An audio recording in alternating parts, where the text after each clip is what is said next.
much of modern day Christian missions, if we would call it that, is about short-term vacationing. Getting pictures that you can put up on Facebook, on your Twitter, your Instagram accounts. Young folks, college folks, young adults, and even adults want to get the picture more than they want to reach people. That is awfully harsh, isn't it? And yet, it bears a lot of truth, doesn't it? Are we structuring our mission teams, our mission programs to reach people with the gospel, to plant true and powerful churches?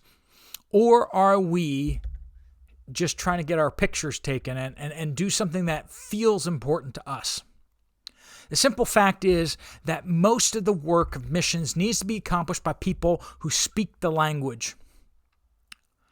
Not so much can be done through translators. It's not just that you need to understand the language, it's that you need to understand the culture, the people. You need to build those relationships. We were called not to go make converts of every nation. We were called to make disciples of every nation. And it may be well and good to broadcast TBN and Christian ministries that are preached in English about being patriotic Americans, and we beam them off satellites down into Pakistan and Central Asia and Africa. But does that really create disciples? Do the people of the Congo need to learn how to be more patriotic American?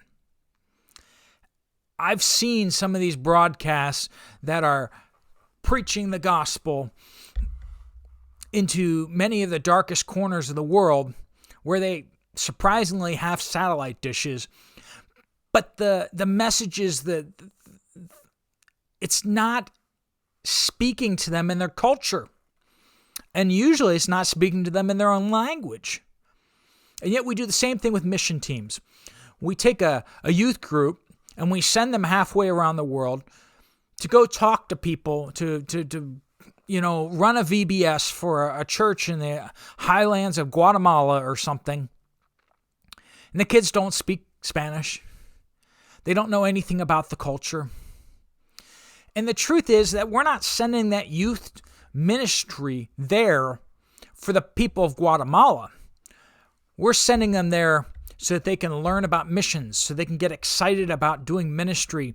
Hopefully, when they get back to the United States or whatever country they're being sent from, that they're going to get home and they're going to be excited about sharing the gospel with their friends, with their family, and people that they do have that cultural connection with.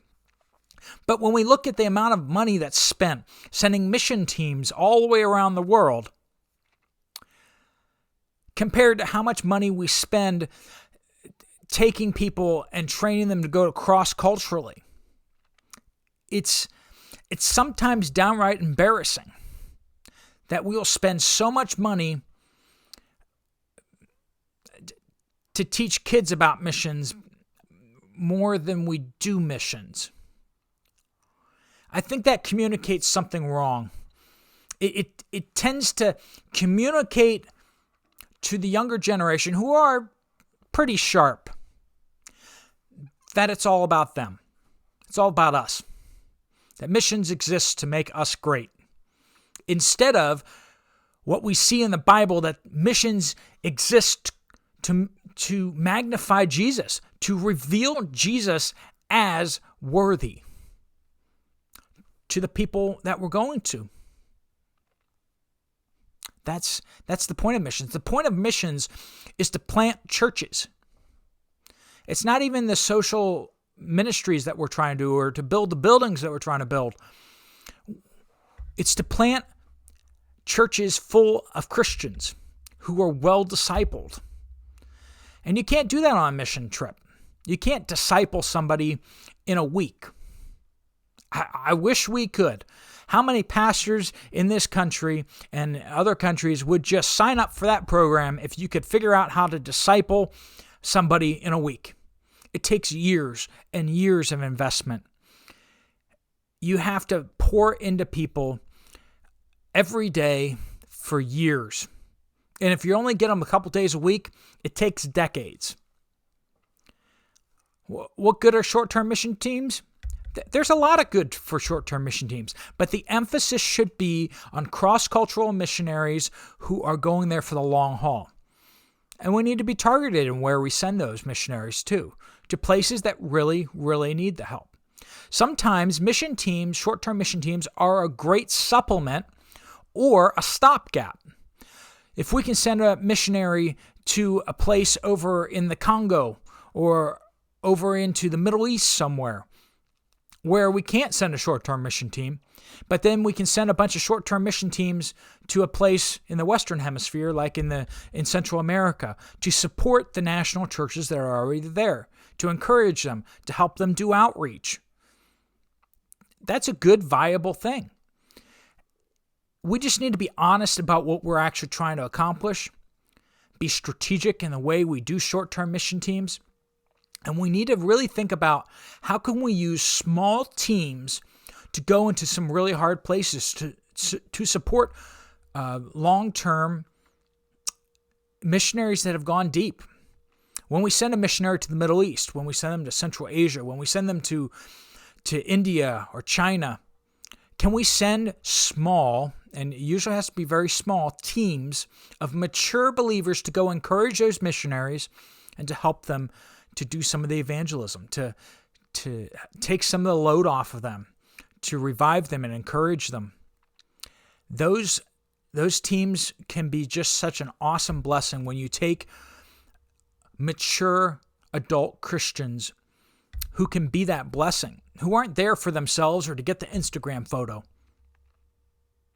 Hopefully I've sparked some thoughts in you. This is To All Peoples, a missions channel. We are going to be hopefully doing interviews with missionaries, mission board representatives, mission agency representatives, talk about how to become a long-term missionary, even looking at short-term mission opportunities that you could be a part of or that you can help other people be a part of. Lots and lots of exciting things hopefully coming to this channel, but it all starts with you hitting that like button and hitting that subscribe button. If we get every subscriber right now, it makes a huge impact in getting this snowball rolling. There aren't really mission channels on YouTube. People aren't going to YouTube to see news about missions, mission agencies, and what's happening in this part of the world, what's happening in Ghana, what's happening in the Ukraine, what's happening around the world in Papua New Guinea, in Indonesia, in Brazil. What's God doing in these places? And I want to bring you a lot of those stories. I want to bring you the excitement of what God is doing all around the world.